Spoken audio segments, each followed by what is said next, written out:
Today, we're going to step away from all the noise of campaign politics. We're not here for the rallies or the slogans. Instead, we're going to decode a mandate. We're going to try and truly understand the verdict of a community in one specific place at one specific time. So, let's get right into it. Our focus is the Mongoya Constituency in Nagaland. It's a place of rolling hills, deep valleys, ancient traditions, but also very modern aspirations.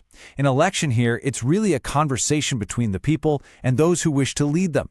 And in 2023, the people of Mongoya spoke very, very clearly. Our only job here is to listen with respect and to understand exactly what they said. At the heart of this whole analysis is really just one single question. But it's the question that defines governance itself. How is the trust of a people earned?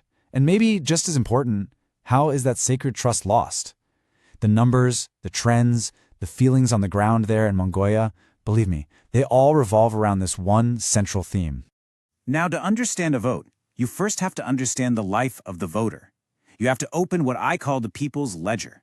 And this isn't some accounting book in an office, right? It's a ledger of daily experiences, of frustrations, of hopes. Let's take a look at the core issues that were shaping the day-to-day reality for the people of Mongoya. The clarity here is pretty striking. The intensity is marked high for the absolute basics of life. Poor infrastructure, we're talking roads, power, youth unemployment, and government accountability. See, these aren't just abstract political ideas, they're the very foundations of a dignified life. And while other issues definitely matter, the message from the ground is unmistakable. It's basically, give us decent roads, give us jobs for our children, and give us a government that actually listens. We have to remember that behind every single data point, there's a human story. Poor infrastructure isn't just a category on a chart. No, it's a farmer who can't get his produce to the market in time. It's a student struggling to get to school on a muddy path. A broken road is, quite simply, a broken promise. And that connects directly to this staggering figure. Over 70,000 jobless youth across Nagaland. That's not a statistic. It's a generation's future hanging in the balance. And look, these individual grievances, they don't exist in a vacuum. They get magnified by these larger pressures. A stagnant economy where prices just keep going up, a real, palpable disillusionment with what people call patronage politics, and the social strain of substance abuse. And underneath it all, that grinding, daily reality of decaying infrastructure. This was the environment. This was the pressure cooker on election day. This really brings us to a fundamental point. Every single citizen has a right to dignity. Now, that's not a political slogan. It's the very bedrock of our constitutional promise to ourselves as a nation. When basic needs, things like a safe road to travel on, a decent job to support your family, or a functioning school for your child, when those are unmet, that dignity is directly challenged. The grievances we see in Mongoya aren't just policy failures. They're challenges to the human dignity of its people. So, with this backdrop of frustration and unmet needs, how did people express themselves? Okay, now we shift. We move from the ledger of grievances to the hard data of the ballot box. This is where feelings get translated into numbers. Let's take a look at the fractured verdict of 2023. Just look at this number, over 93%. This is not a community that's suffering from apathy or indifference, not at all. This is a highly engaged, a highly motivated electorate. When you see turnout this high, it is almost always a sign of very strong feelings, a real desire for change, a deep need to hold power accountable. The people of Mongoya showed up, they came to have their say. And this was the result. While the ruling NDPP did win the seat, they did so with just under 42% of the vote. Look at the opposition. It was split. The INC took over 35% and the NPF got over 22%. The crucial point here, the thing to really see is that the winner did not secure a majority. In fact, most voters chose someone else. And this chart, well, it brilliantly illustrates the central strategic reality of this election. When you simply combine the vote shares of the two main opposition parties, the INC and the NPF, what do you get? Almost 58%. That is a clear majority. The verdict was not an endorsement of the incumbent. It was a cry for change that was just fractured. It was divided between two different opposition forces. The mandate for change was there, but it wasn't consolidated. This, of course, leads to the next logical question. Why did this happen? And more specifically, how did the NPF, a party with such deep roots and a strong legacy in this region, how did it find itself with only 22% of the vote? To understand the future, we have to perform a bit of a forensic analysis of the past. Let's examine exactly why a legacy crumbled. This tells a really dramatic story of collapse. I mean, in 2013, the NPF was utterly dominant with nearly 68% of the vote. Just a decade later, that support has cratered to just over 22%. Now, this isn't some minor dip in a poll. This is a systemic erosion of the party's very foundation over 10 years. You have to ask, what went so terribly wrong? The party once stood on three strong pillars: united leadership, a powerful on-ground cadre, and a deep connection to the local AO community's identity. Today, it's a shadow of its former self. The leadership is fragmented. Its ground organization completely collapsed after 21 of its MLAs defected in 2022. It's left with a reactive narrative and very few resources. This isn't just an election loss. This is the hollowing out of an entire institution.